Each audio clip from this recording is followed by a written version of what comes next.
दोस्तों नमस्कार। नेत्रहीन स्मृति को कैसे संग्रहित करते हैं? आमतौर पर यह सवाल लोगों के जहन में उठता है।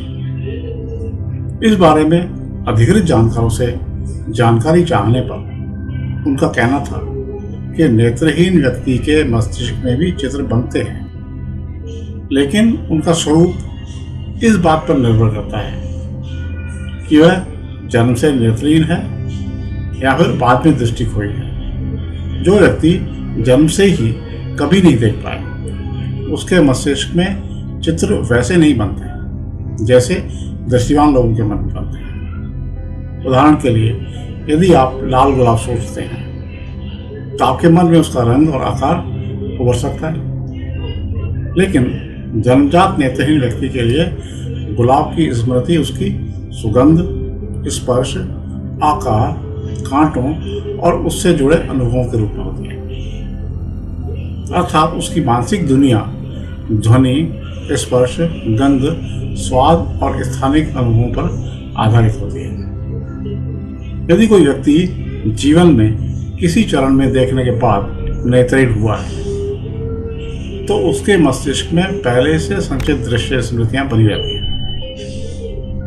वह वर्षों बाद भी अपने घर, परिवार या प्राकृतिक दृश्यों की कल्पना कर सकता है।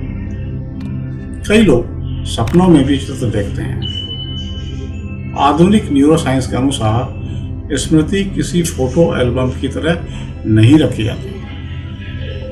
मस्तिष्क विभिन्न अनुभवों को न्यूरॉन्स के नेटवर्क में संग्रहित करता है। नेत्रहीन व्यक्ति भी स्मृतियों को उसी प्रकार संग्रहित करता है, लेकिन उसमें दृश्य सूचनाओं के स्थान पर अन्य इंद्रियों से प्राप्त सूचनाएं अधिक होती हैं। उदाहरण के लिए, वह किसी व्यक्ति को उसके कदमों की आहट, आवाज, बोलने के ढंग, हाथ के स्पर्श या किसी विशेष सुगंध से पहचान सकता है।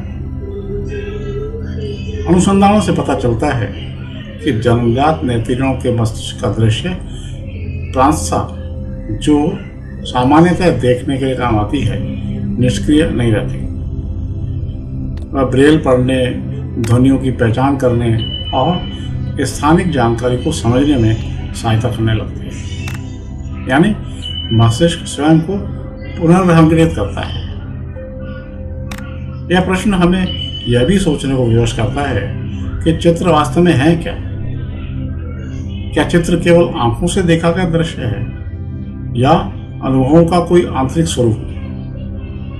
यदि दूसरा उत्तर सही है, तो नेत्रहीन व्यक्ति भी अपने मन में संसार की उतनी ही समृद्ध छवियां रचता है। उसका माध्यम दृष्टि नहीं है, बल्कि स्पर्श, ध्वनि और अनुभूति होती है। इसलिए यह कहना अधिक उचित होगा कि नेत्रहीन व्यक्ति के मन में चित्र नहीं बनते। ऐसा नहीं है, बल्कि उसके चित्र हमारी दृश्य कल्पनाओं से भिन्न प्रकार के होते हैं।